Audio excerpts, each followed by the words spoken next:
ये है student pre board class 12 chemistry का एक वायरल पेपर। अगर आपको भी केमिस्ट्री का प्री बोर्ड एग्जाम देना है ना, तो आज का ये पेपर बस शुरू से लेकर लास्ट तक देख लेना। मैं गारंटी लेता हूं भैया ना, 70 में 60 मार्क्स तो आपका कहीं नहीं गया, इतना तो कम से कम आएगा ही आएगा। जैसे ही मुझे प्री बोर्ड का ये वायरल पेपर मिला, देखो मैंने इसका पूरा सॉल्यूशन लिख दिया है। लगभग 10 से 15 पेज में इसका पूरा सॉल्यूशन है। बहुविकल्पीय, अतिलघु उत्तरीय, लघु उत्तरीय, विस्तृत उत्तरीय, सबका सॉल्यूशन मैं इस वीडियो में देने वाला हूं। थोड़ा सा टाइम निकालकर ये पूरा पेपर लास्ट तक देख लेना। प्री बोर्ड एग्जाम के लिए सबसे ज्यादा इंपॉर्टेंट है और बोर्ड एग्जाम में भी इसी पेपर से क्वेश्चन आएंगे। पेपर कोड है 365 एजड। मेरी गारंटी है अगर कोई भी स्टूडेंट इस वीडियो को सिर्फ 20 मिनट तक अच्छे से देख लेता है ना, तो समझ लो भैया बल्ले बल्ले है, केमिस्ट्री में टॉपर बनकर आओगे। यहां पे रोल नंबर डाल देना, यहां पे नाम डाल देना। समय 3 घंटे 15 मिनट आपको दिए जाएंगे। पूर्णांक पूरे 70 नंबर का रहेगा। एक एक क्वेश्चन ध्यान से समझो। इस पेपर को मिस किया तो फिर प्रॉब्लम में आ जाओगे। बस आज रात चुपके से ये पेपर देख कर चले जाना, फिर केमिस्ट्री में टेंशन फ्री हो जाना।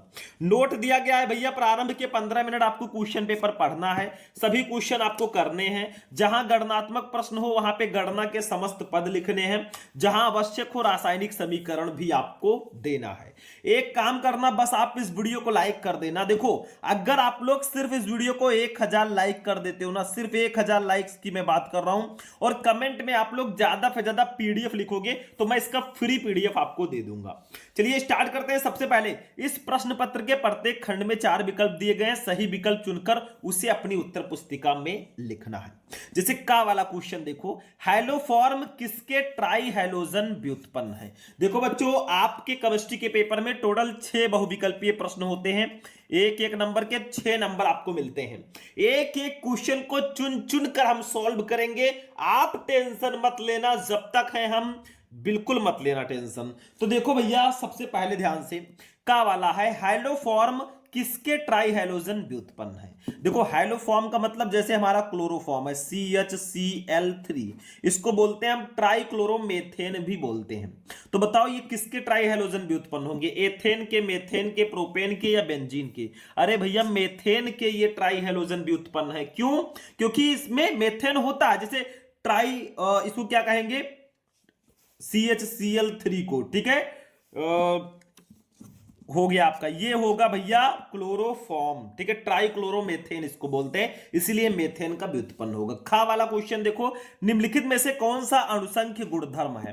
बताओ इसमें से कौन सा अणुसंख्य गुणधर्म है। श्यानता, परासरण दाब, प्रकाशिक घूर्णन या पृष्ठ तनाव। तो इसका राइट आंसर होगा बच्चों परासरण दाब, ये इसका सही आंसर होगा। देखो जो परासरण दाब है ना, ये आपका जो है ये अणुसंख्य गुणधर्म है। शायद आप लोगों को पता होगा, परासरण दाब जो होता है ये अणुसंख्य गुणधर्म होता है। फर्स्ट चैप्टर में आपने पढ़ा होगा। इन तीनों टॉपिक को आप फर्स्ट चैप्टर में आपको नहीं मिलेगा ये तीनों टॉपिक, लेकिन परासरण दाब आपके फर्स्ट चैप्टर में है। गा वाला क्वेश्चन देख लो बच्चों, फॉर्मेलिन जलीय विलयन है। फॉर्मेलिन जो है किसका जलीय विलयन होता है। फॉर्मेल्डिहाइड का, फॉर्मिक अम्ल का, फ्लोरोसिन का या एसिटल्डिहाइड का। देखो फॉर्मेलिन जो है ये फॉर्मेल्डिहाइड का जलीय विलयन है। जो HCHO फॉर्मेल्डिहाइड होता है ना, उसी का ये जलीय विलयन होता है। इसका ट्रिक क्या है, कैसे याद रखोगे आप, फॉर्मेलिन में फॉर्म आता है और फॉर्मेल्डिहाइड में भी फॉर्म आता है, तो समझ जाओगे। चलो अगला क्वेश्चन देखो, एक एक क्वेश्चन को बस ध्यान से मेरे साथ समझ लेना, फिर आप टेंशन मत लेना भैया हम हैं तो क्या गम है। घा, वेग स्थिरांक ताप बढ़ने पर, अगर आप ताप को बढ़ाएंगे तो वेग स्थिरांक पर क्या प्रभाव पड़ेगा, बढ़ेगा, घटेगा, अपरिवर्तित रहेगा या इनमें से कोई नहीं। अरे भैया वेग स्थिरांक ताप बढ़ाने पर बढ़ता है। अगर आप टेम्परेचर बढ़ाओगे तो वेग स्थिरांक भी बढ़ेगा। अंगा नंबर, ग्लूकोज एथिल अल्कोहल में परिवर्तित करने के लिए प्रयुक्त एंजाइम है। मतलब ग्लूकोज को एथिल अल्कोहल में परिवर्तित करने के लिए कौन सा एंजाइम यूज किया जाता है, इन्वर्टेस, जाइमेज, डायस्टेस या ये सभी? तो इसका राइट आंसर होगा बच्चों जाइमेज। जाइमेज एंजाइम द्वारा हम ग्लूकोज को एथिल अल्कोहल में बहुत आसानी से परिवर्तित कर सकते हैं। समझ में आ रहा है? कोई दिक्कत तो नहीं है? चावला कैल्सीफेरॉल कहलाता है। कैल्सीफेरॉल कौन सा विटामिन कहलाता है? किस विटामिन का रासायनिक नाम कैल्सीफेरॉल है? Vitamin A, vitamin C, vitamin B, यहां पे रहना चाहिए विटामिन बी और विटामिन डी। अरे भैया विटामिन डी का ही रासायनिक नाम है कैल्सीफेरॉल। 6 क्वेश्चन हो गए 6 नंबर के। कुछ दूसरे कक्का, कॉपर सल्फेट की विलयन में जस्ते की बनी छड़ डालने पर उसका नीला रंग धीरे धीरे गायब हो जाता है, ऐसा क्यों होता है? तो ये रीजन बहुत ज्यादा पूछा जाता है, तो रीजन को हम पढ़ेंगे। देखो ध्यान से, कॉपर सल्फेट के विलयन में जस्ते की बनी छड़ डालने पर उसका रंग धीरे धीरे गायब हो जाता है, क्योंकि विद्युत रासायनिक श्रेणी में जिंक कॉपर से ऊपर स्थित है। देखो कॉपर सल्फेट में मैं मानता हूं CuSO4 इसका फॉर्मूला होता है। अब जब आप इसके विलयन में जस्ते की बनी छड़ यानी कि जिंक की बनी छड़ डालेंगे तो उसका रंग धीरे धीरे गायब हो जाएगा, क्योंकि विद्युत रासायनिक श्रेणी में जिंक धातु कॉपर से ऊपर है। मतलब जस्ता जो है वो कॉपर से ऊपर स्थित है, जिसके कारण वो कॉपर को उसके लवण विलयन अर्थात कॉपर सल्फेट में से विस्थापित कर देती है। यही रीजन है कि कॉपर सल्फेट के विलयन में जस्ते की बनी छड़ डालने पर उसका नीला रंग धीरे धीरे गायब हो जाता है। ये इसका कारण है। लेकिन अभी तो पार्टी शुरू हुई है। चलो खा वाला देखो, प्रथम कोट की अवक्रिया में 50 सेकंड में पदार्थ की सांद्रता प्रारंभिक सांद्रता की आधी रह जाती है। इसके वेग स्थिरांक की गणना करनी है। चलो भैया ये भी कर लेते हैं, कुछ है ही नहीं। मैं तो इसको बिल्कुल हलवा मानता हूं, बाकी आपके ऊपर है कैसे आप क्या कर रहे हैं। देखो प्रथम कोट की एक अवक्रिया 50 सेकंड में पदार्थ की सांद्रता प्रारंभिक सांद्रता की आधी रह जाती है। मतलब हमें अर्ध आयु काल दिया गया बच्चों, इसको हम लोग टी हाफ से प्रदर्शित करते हैं। इसकी वैल्यू दी गई है 50 सेकंड। कितना दिया गया है? 50 सेकंड दिया गया। ठीक है, एकदम सिंपल। कुछ है हम वही लिख रहे हैं जो हमें दिया गया है। वेग स्थिरांक हमें निकालना है, यानी कि के की वैल्यू निकालनी है। तो प्रथम कोटि की अपक्रिया के लिए वेग स्थिरांक का जो फॉर्मूला होता है टी हाफ के पदों में, वो जो होता है ना, थोड़ा सा मैं बता देता हूं, 0.6932 अपान टी हाफ। ये होता है बच्चों प्रथम कोटि की अपक्रिया के लिए वेग स्थिरांक का फॉर्मूला, मतलब टी हाफ के पदों में। ठीक है, ये फॉर्मूला होता है। अब देखो हम क्या करेंगे बच्चों, बस वैल्यू को रख देंगे, काम खत्म, हमारा आंसर आ जाएगा। के इक्वल टू हमारा हो जाएगा देखो 0.6932। ठीक है, अपान टी हाफ की वैल्यू जो है वो है 50 है भैया, तो 50 लिख देंगे। अब इसको थोड़ा सा हम इजी करने का प्रयास करेंगे, क्योंकि ऐसे डायरेक्टली हम गुणा भाग कर नहीं सकते। तो एक काम करो, यहां पे 10 से ऊपर गुणा कर दो और 10 से नीचे भी गुणा कर दो। तो ऊपर हो जाएगा बच्चों 6.932 और नीचे हो जाएगा 50 का 10 से गुणा करोगे 500 हो जाएगा। ठीक है, 500। ठीक, इतना समझ में आ रहा है? कुछ है ही नहीं, मैं बहुत सिंपल इसको मानता हूं। बस आप लोग 10 से गुणा आपको कर देना है, तो थोड़ा मेरे हिसाब से ये चीज इजी हो जाएगा। ठीक है, बाकी अब इसको थोड़ा और सॉल्व करेंगे। तो देखो 6.932 अपान हो जाएगा 500 को हम लिख सकते हैं 5 गुणे 10 की पावर 2। अब 6.932 को हम 5 से कट करेंगे तो हमारा 1.38 आएगा। कितना? 1.38। तो हमारा फाइनल आंसर आ गया क्या? देखो कितना आसान है। 1.38 गुणे 10 के पावर प्लस 2 है नीचे, ऊपर जाएगा 10 के पावर माइनस 2 हो जाएगा। और प्रथम कोटि की अपक्रिया के लिए वेग स्थिरांक का मात्रक होता है सेकेंड इनवर्स। ये देखो देखो भाई, देखो आंसर आ गया आप लोगों का। समझ में आया? बहुत आसान है, कुछ है नहीं, बस इस फॉर्मूले को याद रखना। अभी तो हम मापी है मुट्ठी भर जमी हमने बेटा, अभी तो पूरा आसमान बाकी है। अभी कुछ नहीं पढ़ा, पूरा पेपर हमें सॉल्व करना है। चलो अगला क्वेश्चन देखते हैं, इसको मैं साइड में रखता हूं, नेक्स्ट क्वेश्चन पे चलते हैं हम लोग। बहुत ध्यान से समझना, एक एक क्वेश्चन आपके लिए समझ लो वरदान है, मैं मानता हूं। ठीक है, चल नेक्स्ट क्वेश्चन है कोलरॉस का नियम समझाइए भाई। नियम जितने भी हैं, चाहे वो हेनरी का नियम हो, राउल्ट का नियम हो, कोलरॉस का नियम हो, नियम तो आपको छोड़ना ही नहीं है, ये आप नियम बना लो। चाहे फैराडे के विद्युत अपघटन का नियम हो, सारे नियम पढ़ो। तो कोलरॉस का नियम क्या है? ये नियम मैं आपको पहले भी बता चुका हूं कई बार, और आज भी बताने वाला हूं, क्योंकि हम जब तक तोड़ते नहीं है भाई तब तक छोड़ते नहीं है। चलो देखो क्या है इस किसी विद्युत अपघट्ट की अनंत तनुता पर चालकता इसके धनायनों तथा ऋणायनों की मोलर चालकताओं के योग के बराबर होती है। मान लो हम विद्युत अपघट्ट ले लेते हैं HCl, ठीक है। अब जब HCl का विद्युत अपघटन कराओगे बेटा तो किसमें ये टूटेगा, ये H प्लस में टूट जाएगा और प्लस Cl माइनस में टूट जाएगा। टूटेगा कि नहीं टूटेगा, बिल्कुल टूटेगा। अब आपका कोलरोस का नियम क्या बोल रहा है कि किसी विद्युत अपघट्ट की अनंत तनुता पर चालकता, जैसे हम ले लेते हैं अनंत तनुता, लैम्डा m इनफाइनाइट कर देंगे क्योंकि अनंत तनुता पर चालकता है। किसकी विद्युत अपघट्ट है, HCl हमने लिया है, इसकी अनंत तनुता पर जो बेटा चालकता है ना वो किसके बराबर होगी, इनके नियम के अनुसार वो होगी H प्लस यानी कि हाइड्रोजन की मोलर चालकता और plus lambda infinite Cl minus chlorine के मोलर चालकता के योग के बराबर होगी। तो ये आपका हो गया बच्चों सिंपल सा बिल्कुल कोलरोस का नियम, ठीक है। हो गया कि नहीं, मतलब कुछ है नहीं, मैं तो मानता हूं भाई बिल्कुल हलवा है, बस आप लोगों को थोड़ा सा यहां पे दिमाग लगाना है। जो दिमाग मैंने आपको बता दिया कि भैया एक आपको सिंपल सा समझना है नियम कि किसी विद्युत अपघट्ट की अनंत तनुता पर चालकता इसके धनायन तथा ऋणायनों की मोलर चालकताओं के योग के बराबर होगी। तो देखो HCl जो है H प्लस और Cl माइनस आयन में टूटेगा तो लैम्डा इनफाइनाइट m ये होगा अनंत तनुता पर मोलर चालकता है HCl विद्युत अपघट्ट की, वो इसके धनायन और ऋणायन की मोलर चालकता के योग के बराबर होगा।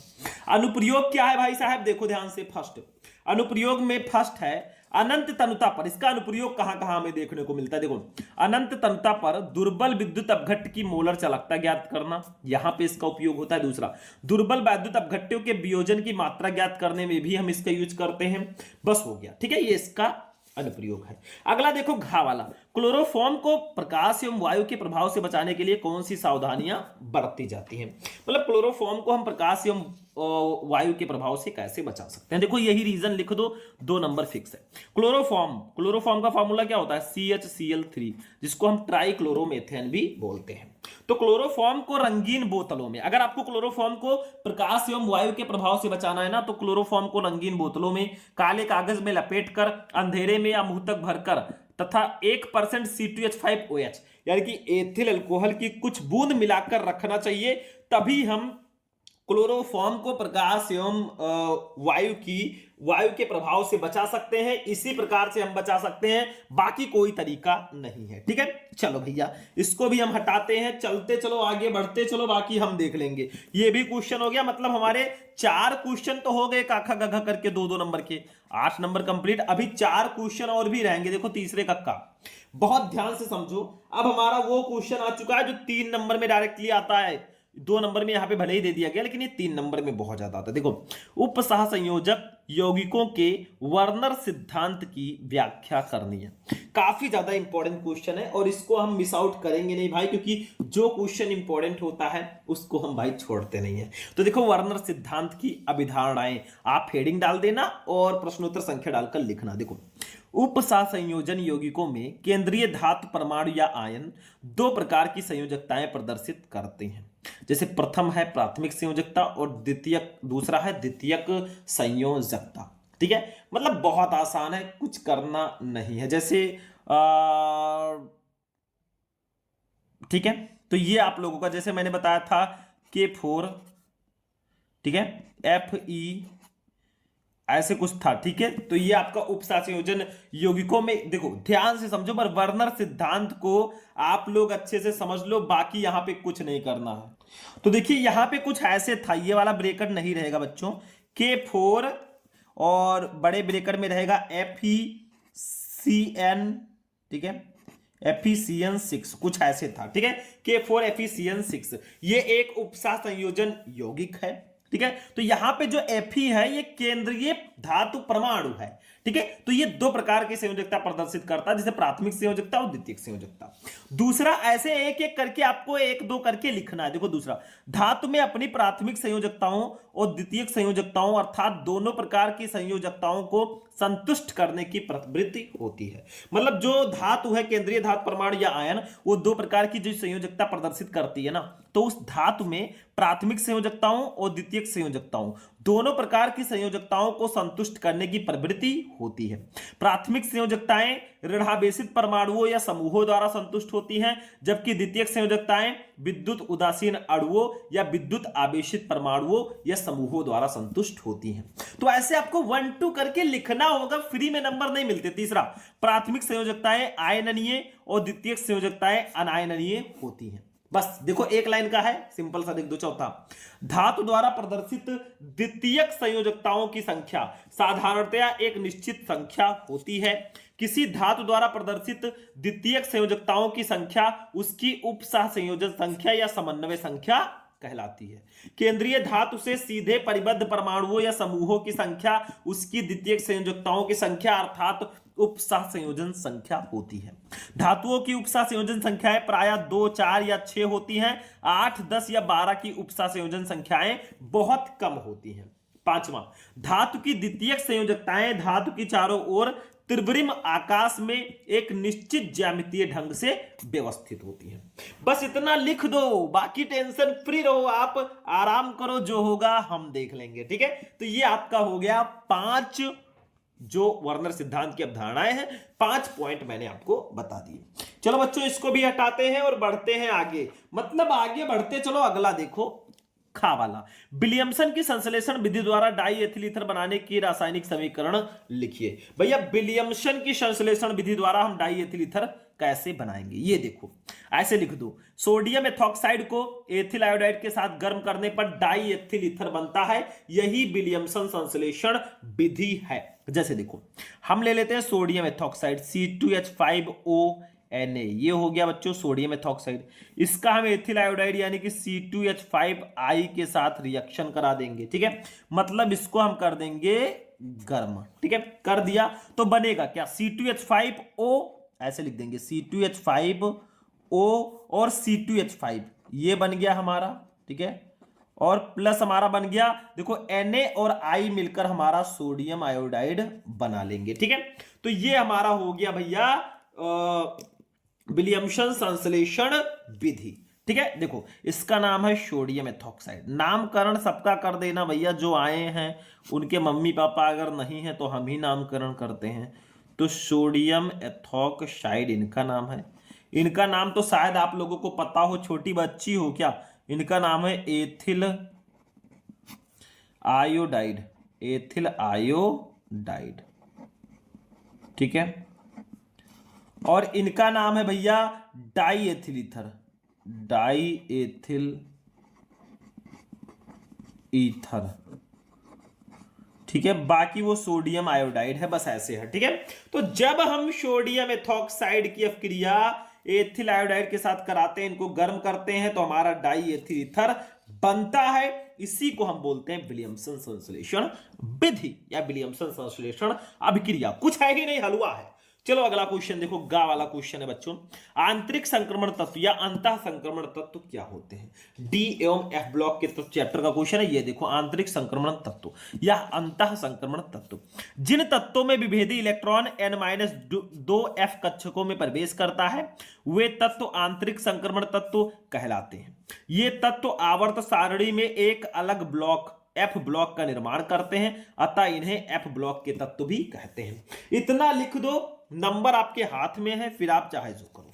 चलो हो गया भैया, यहां पर भी हमारे शायद गा वाला 3 क्वेश्चन हो चुके हैं, अभी भी एक क्वेश्चन बाकी है हमारे अतलग उत्तरीय प्रश्नों में। ये न्यूमेरिकल है, और न्यूमेरिकल को हम छोड़ दें ऐसा हमने कभी किया ही नहीं भाई, तो न्यूमेरिकल तो सॉल्व करेंगे। देखो घा वाला, एक अवाष्पीय पदार्थ के 2.5 ग्राम को 100 ग्राम बेंजीन में घोलने पर क्वथनांक की 0.4 डिग्री सेल्सियस वृद्धि हुई। बेंजीन के लिए मोलल उन्नयन स्थिरांक 2.67 है। पदार्थ के अणुभार की गणना कीजिए। भाई चलो ये देखो, सेम क्वेश्चन यहां पर भी मैंने लिखा है, बस निकालते हैं। देखो हमें 2.5, देखो ध्यान से, 2.5 ग्राम को 100 ग्राम बेंजीन में घोला गया है। तो भाई यहां पे किसकी मात्रा ज्यादा है, इतना तो आपको पता ही है। देखो यहां पे जो 2.5 है ये कम है, ये विलेय होगा। 100 ग्राम बेंजीन ये विलायक होगा। ठीक है, क्वथनांक में वृद्धि, क्वथनांक में उन्नयन 0.4 डिग्री सेल्सियस है, और मोलल उन्नयन स्थिरांक 2.67 है। तो जो जो दिया गया उसको लिखो। सबसे पहले हमें दिया गया बच्चों विलेय का भार,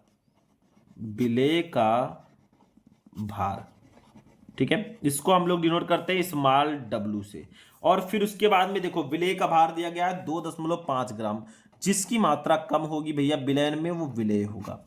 फिर हमें दिया गया है विलायक का भार, क्या, विलायक का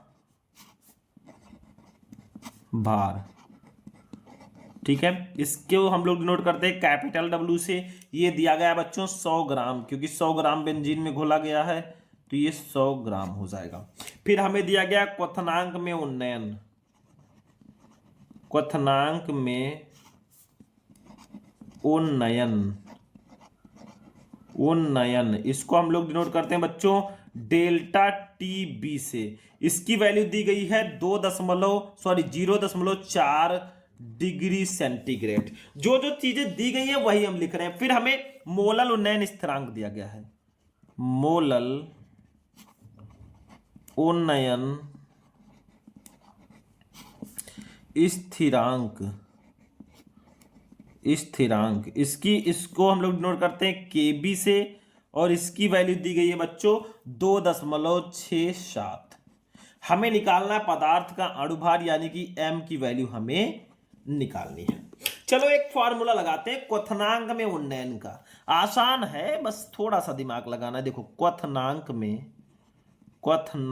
में उन्नयन, उन्नयन, इसको हम लोग डेल्टा TB से डिनोट करते हैं। इसका फॉर्मूला मैंने आपको बताया था, डेल्टा TB बराबर होता है, देखो 1000 गुणे KB गुणे स्मॉल w अपान m इंटू कैपिटल W, ठीक है। ये फॉर्मूला होता है हमारा क्वथनांक में उन्नयन का, ठीक है बच्चों। अब यहां से हमें m निकालना है तो दूसरा फॉर्मूला निकाल लो। देखो इसके जगह पर m कर दो डेल्टा TB के जगह पर, और इसको इसके नीचे ले आओ तो 1000 गुणे KB गुणे स्मॉल w अपान delta TB into capital W। ये हमारा नया फॉर्मूला आ गया। कुछ किया नहीं है हमने भाई, इसको यहां ले गए, इसको यहां ले आए, काम खत्म है, ठीक है। हलवा है कि नहीं है, बिल्कुल सिंपल है, क्वेश्चन में कुछ नहीं है। तो यम बराबर देखो 1000 हो जाएगा।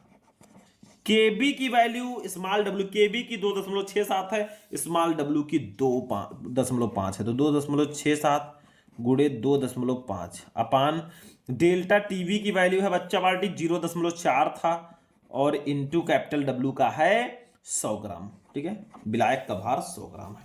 तो यम बराबर हमारा हो जाएगा देखो 1000, देखो 2.67 को पहले 100 से इसमें गुणा कर दो तो ये दशमलव हट जाएगा, 267 हुआ, गुणे 10 बचा है, 2.5 को 10 से गुणा कर दो 25 हो जाएगा।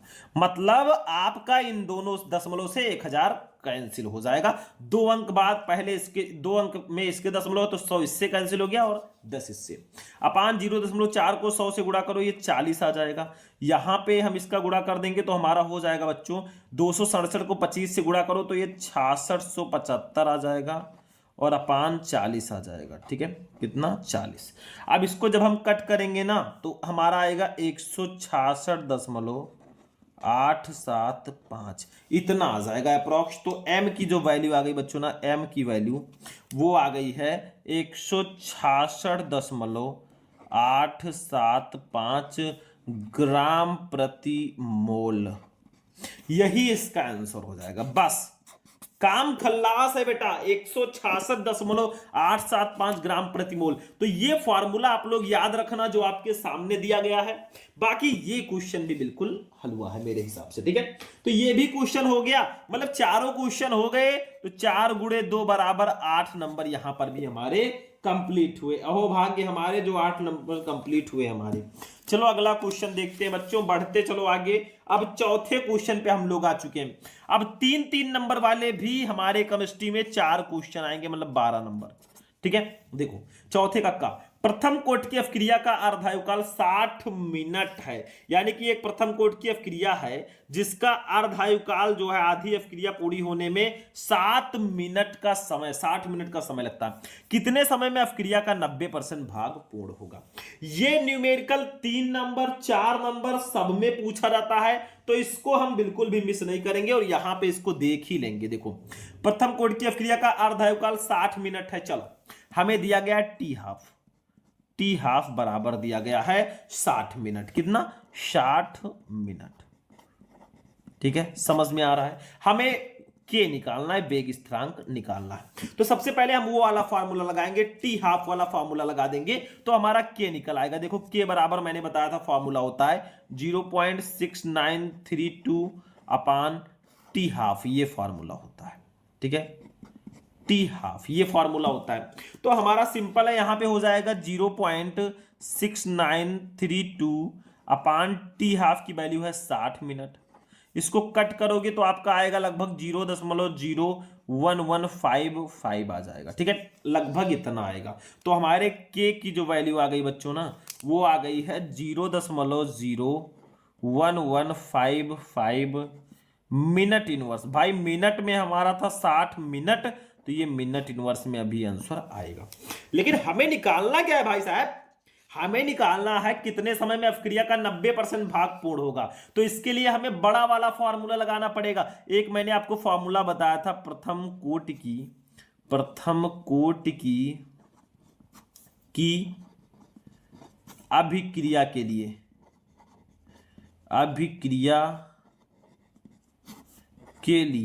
ठीक है, के लिए एक फॉर्मूला बच्चा पार्टी मैंने आपको बताया था। वो फॉर्मूला था के बराबर, एक फॉर्मूला था 2.303 अपान टी इंटू लॉग ए अपान ए माइनस एक्स। ये फॉर्मूला था बच्चों, ये प्रथम कोटि की अभिक्रिया के लिए वेग स्थिरांक का फॉर्मूला था। अब ए क्या है? देखो यहां पे ए क्या है? अभिकारक की प्रारंभिक सांद्रता, ए माइनस एक्स है टी समय पश्चात अभिकारक की सांद्रता। तो थोड़ा दिमाग लगाओ, यहां पे थोड़ा आपको अपना माइंड यूज करना है। बाकी हम जो है आपको पूरा न्यूमेरिकल बताएंगे, उसके लिए टेंशन मत लेना। ठीक है, तो माना अभिकारक की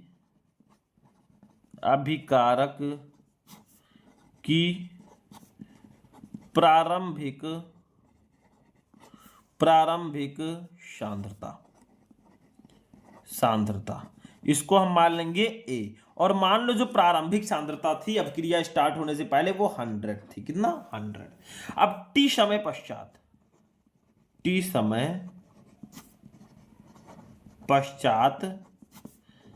अभिकारक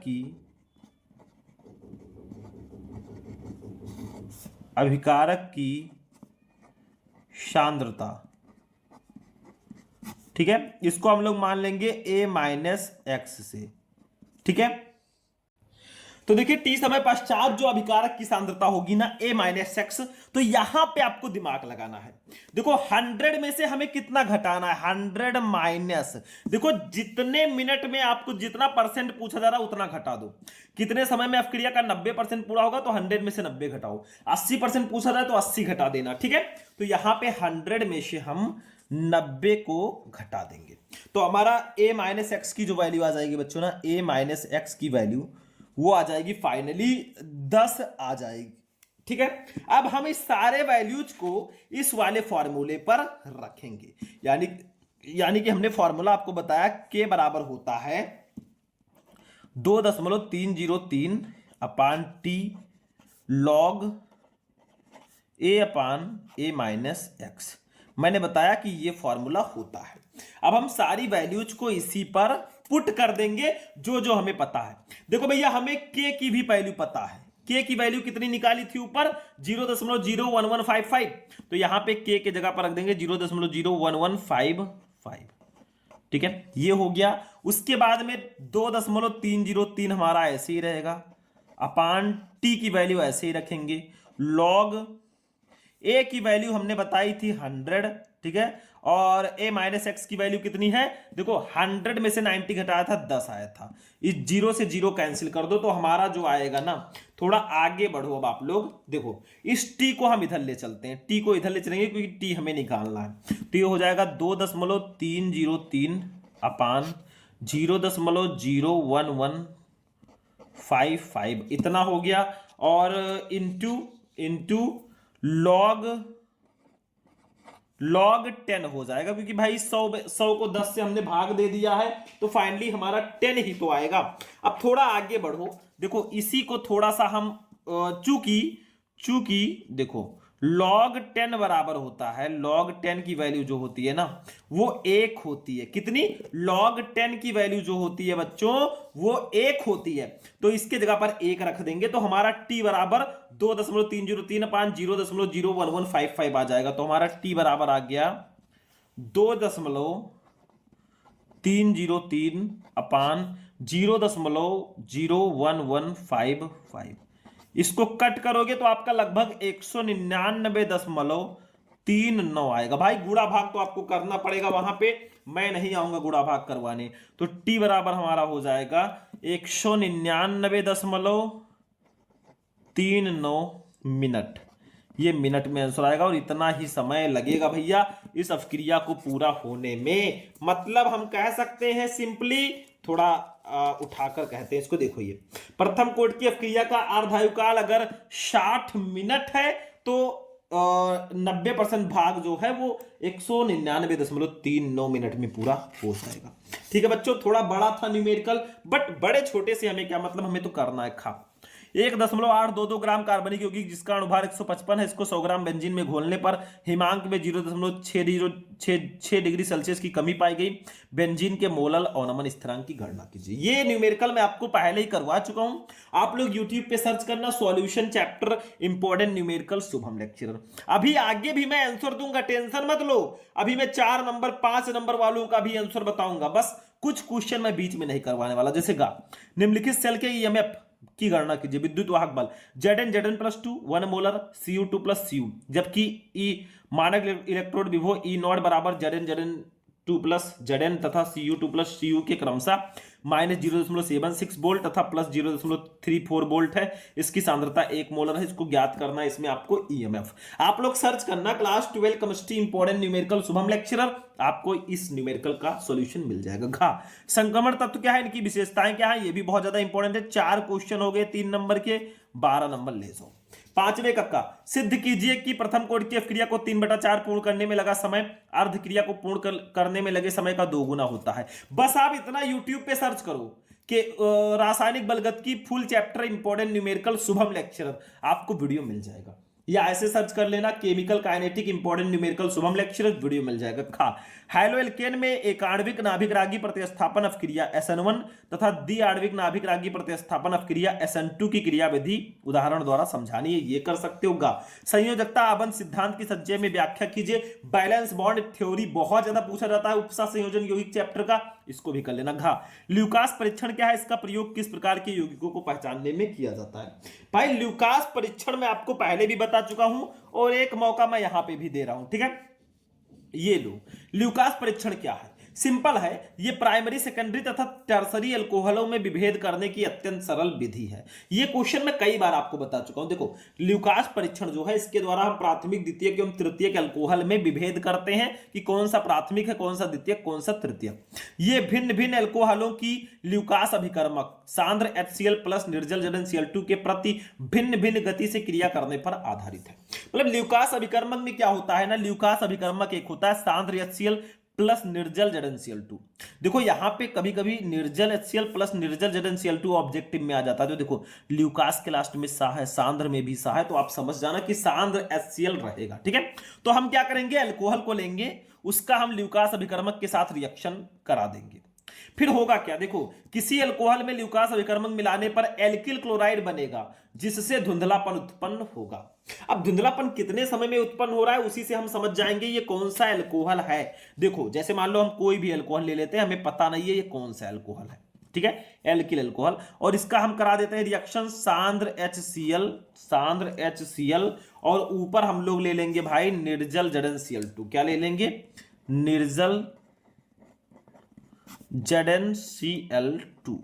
तो हमारा बनेगा, देखो R जो है Cl के साथ जुड़ जाएगा, RCl बन जाएगा और जल बन जाएगा H2O। देखो RCl के साथ जुड़ गया, HHO मिलकर H2O बना लिया। ठीक है, तो इसको बोलेंगे हम अल्कोहल। ये सांद्र HCl है, ये है एल्किल क्लोराइड, एल्किल क्लोराइड। ठीक है, तो यही बनेगा। जब हम किसी भी अल्कोहल को लेकर उसकी ल्यूकास अभिकर्मक से रिएक्शन कराएंगे तो हमारा एल्किल क्लोराइड बनेगा और धुंधलापन उत्पन्न होगा। अब कितने समय में उत्पन्न हो रहा है उसी से हम पहचान लेंगे ये कौन सा अल्कोहल है। देखो, कमरे के ताप पर टर्सरी अल्कोहल तुरंत धुंधलापन उत्पन्न करते हैं। अगर ये तृतीयक अल्कोहल होगा तो तुरंत धुंधलापन उत्पन्न होगा। देखो, ता से तृतीयक, ता से तुरंत, ठीक है, तो आप समझ जाना तृतीयक अल्कोहल तुरंत धुंधलापन उत्पन्न करेंगे। दूसरा, कमरे के ताप पर सेकेंडरी अल्कोहल 5 से 10 मिनट बाद धुंधलापन उत्पन्न करते हैं, और अगर ये द्वितीयक अल्कोहल होगा तो 5 से 10 मिनट बाद। अब दा से द्वितीयक, दा से 10 मिनट, ठीक है, समझ जाओगे, ट्रिक है ये। और तीसरा, कमरे के ताप पर प्राइमरी अल्कोहल धुंधलापन उत्पन्न नहीं करते, अतः विलयन पारदर्शक होता है, और अगर वो प्राथमिक अल्कोहल होगा तो धुंधलापन उत्पन्न होगा ही नहीं। बस हो गया। ऐसे ही हम इसमें विभेद कर सकते हैं। चलो आगे बढ़ते हैं बच्चों, नेक्स्ट क्वेश्चन पे हम लोग चलेंगे। मतलब बस एक एक क्वेश्चन आपको समझते हुए चलना है, ऐसा क्वेश्चन आपको भैया कहीं नहीं मिलेगा। चलो नेक्स्ट देखते हैं। संयोजकता आबंध सिद्धांत हो गया, ल्यूकास समीकरण, यानी कि 4 नंबर के भी 4 क्वेश्चन हो गए, 16 नंबर कंप्लीट है। ठीक है, अब हम लोग चलेंगे अपने फाइनल क्वेश्चन पे, यानी कि लॉन्ग क्वेश्चन पे। देखो ये 6 का एथेनॉल बनाने की औद्योगिक विधि का वर्णन कीजिए तथा रासायनिक समीकरण भी लिखिए। एथेनॉल से मेथेनॉल परिवर्तन का रासायनिक समीकरण लिखिए। पता है तो कोई, नहीं तो अथवा लगा है। डाई एथिल ईथर बनाने की प्रयोगशाला विधि। देखो, एथेनॉल का फॉर्मूला होगा C2H5OH, डाई एथिल ईथर का C2H5O C2H5, ठीक है। तो डाई एथिल ईथर बनाने की प्रयोगशाला विधि का वर्णन कीजिए, संबंधित अपक्रियाओं के रासायनिक समीकरण भी दीजिए, इसके अंधेरे में क्लोरीन के साथ अपक्रिया का समीकरण दीजिए। दोनों ऐसे। देखो अगला अक्खा वाला क्या होता है जब केवल रासायनिक समीकरण दो, 5 क्वेश्चन 5 नंबर। जैसे देखो, फॉर्मल्डिहाइड की सांद्र अमोनिया से अपक्रिया होगी तो क्या होगा, एसीटोन का सांद्र सल्फ्यूरिक अम्ल के साथ आसुत किया जाएगा तो क्या बनेगा, फिर बेंजल्डिहाइड को सांद्र NaOH के साथ अभिक्रिया कराया जाएगा तो क्या बनेगा, और फॉर्मल्डिहाइड को सांद्र NaOH के साथ गर्म करेंगे तो क्या बनेगा, मेथिल अल्कोहल को हाइड्रोक्लोरिक अम्ल के साथ अपक्रिया कराएंगे तो क्या बनेगा। भाई अथवा लगाए, नहीं पता है तो ये कर लो, ये भी रिएक्शन है। कैसे प्राप्त करोगे, केवल रासायनिक समीकरण दो। जैसे मेथिल अल्कोहल से एथिल अल्कोहल, एसीटोन से क्लोरोफॉर्म, बेंजीन से पिक्रिक अम्ल, क्लोरोबेंजीन से टॉल्यूइन, बेंजोइक अम्ल से बेंजल्डिहाइड। कैसे बनाओगे, ये भी बहुत इंपॉर्टेंट है भाई। 5 कर लो, 5 नंबर ले जाओ। अगला देखो 7वां, प्रयोगशाला में फॉर्मल्डिहाइड यानी कि HCHO बनाने का वर्णन कीजिए, इसकी सांद्र NaOH घोल तथा अमोनिया के साथ होने वाली क्रियाओं का समीकरण भी दीजिए। चलो आगे देखो बच्चों, नहीं पता तो अथवा कर सकते हो। दूसरा, एथिलेमिन बनाने का रासायनिक समीकरण लिखिए तथा निम्न के साथ इसकी रासायनिक अपक्रियाओं के समीकरण भी दीजिए, जैसे क्लोरोफॉर्म तथा एल्कोहलिक KOH, नाइट्रस अम्ल, इसके साथ रिएक्शन बताना है। Ethylamine C2H5NH2। देख लो ध्यान से, एल्कोहल, एमीन और एल्डिहाइड, ये सब जो चैप्टर है ना, इसी से लॉन्ग क्वेश्चन आते हैं। आप लोग नोट करना, क्वेश्चन लॉन्ग वाले इसी से आते हैं। अब चलो खा वाला देखो, ग्लूकोज का संरचना सूत्र लिखिए, इसकी 3 रासायनिक अपक्रियाओं का वर्णन कीजिए जिनसे इसके पॉलीहाइड्रोक्सी एल्डिहाइड का होना सिद्ध होता है। 5 नंबर अथवा लगा है। प्रोटीन की द्वितीयक संरचना से आप क्या समझते हैं, प्रोटीन की संरचना को अस्थायित्व प्रदान करने वाले कारकों को लिखिए। ये दोनों क्वेश्चन जो है ना हमारे जैव अणु चैप्टर के क्वेश्चन है, मतलब काफी ज्यादा इंपॉर्टेंट है। मैं मानता हूं जैव अणु चैप्टर से भी लॉन्ग क्वेश्चन बहुत ज्यादा आते हैं। तो पूरे केमिस्ट्री का हमारा जो पेपर है ना वो यहीं पर फिनिश होगा। मैंने आपको बताया कि 6 नंबर का बहुविकल्पीय, 16 नंबर का आते लघुत्तरीय, फिर आएगा 12 नंबर का लघुत्तरीय 3-3 नंबर वाला, फिर 4-4 नंबर वाला 16 नंबर का लघुत्तरीय, और 20 नंबर का लॉन्ग क्वेश्चन। शायद 20 नंबर का होगा, हाँ 20 नंबर का। चलो देखो अब जोड़ो इसको। देखो 16, ध्यान से समझो, 16 दूना 32, 32 12 44, 44 6 50, 20 70 नंबर का पेपर हो गया।